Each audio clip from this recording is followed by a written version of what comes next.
नमस्कार माझ्या सर्व लाडके बहिणो, मी सदानंद मुंडे. आज मी थेट आणि स्पष्ट बोलणार आहे. कारण केवायसी संदर्भात अजून गैरसमज पसरले आहे.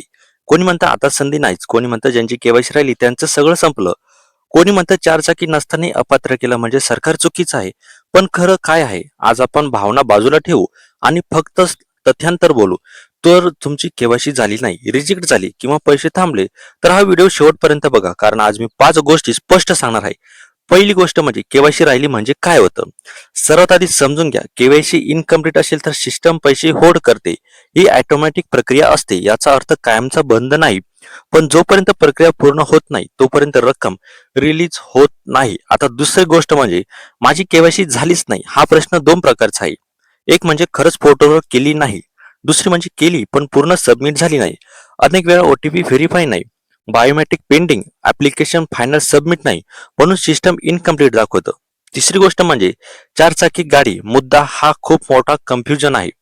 इलिजिबिलिटी तपासताना कुटुंबातील मालमत्ता तपासली जाते, त्यानंतर आरटीओचा डाटा तपासला जातो, त्यानंतर जुनी नोंद ही सुद्धा इथे तपासली जाते. हे क्रॉस चेक होतं. जर कुटुंबातील सदस्याच्या नावावर वाहन असेल तर पूर्ण कुटुंब इथे त्याच्यात गृहीत धरल्या जातं. म्हणून आधी माहिती व्हेरीफाय करा. भावना वेगळ्या पण डेटा वेगळा असू शकतो. तुम्हाला तपासायचं आहे की आपल्या वडिलांच्या नावावर किंवा पतीच्या नावावर इथे कोणीतरी गाडी केलेली आहे का. जर ते तपासलं तर तुमचा अर्धा प्रॉब्लेम इथे सॉल्व्ह होऊन जाईल. चौथी गोष्ट म्हणजे फक्त बँक केवायसी केली हा सर्वात मोठा गैरसमज आहे.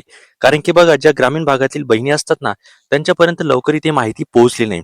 त्यांना असं वाटलं की बाबा केवायसी म्हणजे आपली बँकेचीच केवायसी असेल, आणि त्यांनी पटापट जाऊन बँकेत इथे केवायसी करून घेतली.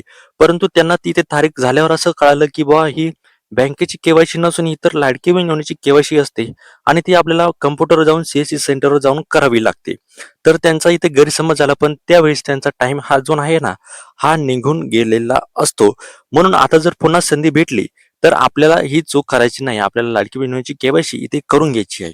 चौथी गोष्ट म्हणजे पुन्हा संधी मिळेल का? हा सुद्धा प्रश्न आपल्याला खूप साऱ्या बहिणींनी इथे विचारलेला आहे, की सर आता आमची जर चूक झालीच आहे, तर आम्हाला इथे चूक सुधारण्याचा एक शेवटचा चान्स इथे भेटेल का? निदान 15 दिवस आमच्यासाठी पोर्टल इथे उघडेल का? तर बघा, सध्या अधिकृत घोषणा नाही, पण बाकी लाभार्थी मोठ्या संख्येने आहेत. दुरुस्ती प्रक्रिया काही ठिकाणी झालेली आहे. मागणी वाढत आहे, म्हणून पूर्णपणे दार बंद नाही, पण वाट बघताना इथे तयारी ठेवा. आपल्याला इथे वाट बघायची आहे सरकारची.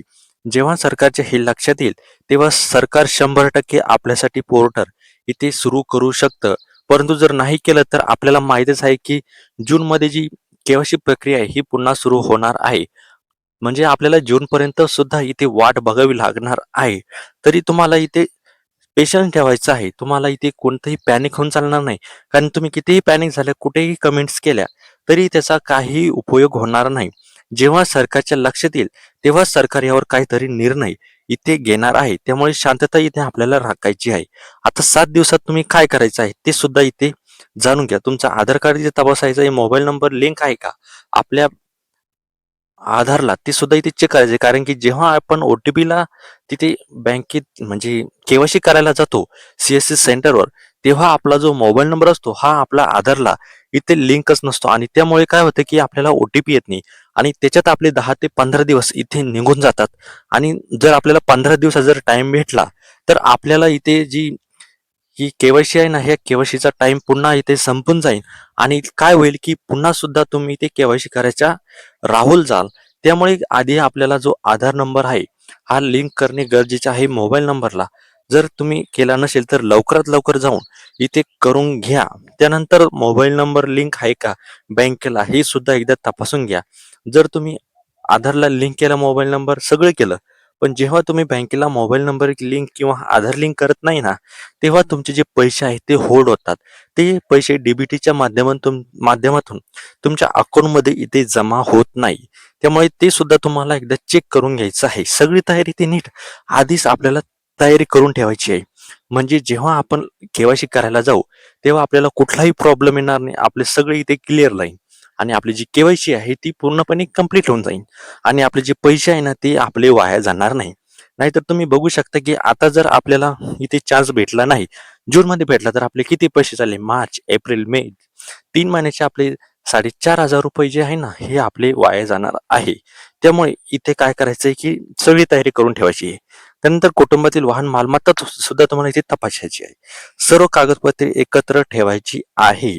आता हे सगळं झालं. जर तुम्ही रिजेक्ट झाली असाल तर खाली रिजेक्ट लिहा. मी पुढचा व्हिडिओ तुमच्या संख्या पाहून करेल. आणि लक्षात ठेवा, गोंधळ कमी करा, तयारी जास्त ठेवा, व्हिडिओ शेअर करा. ज्यांना अजूनही स्पष्टता नाही त्यांच्यापर्यंत पोहोचवा. धन्यवाद.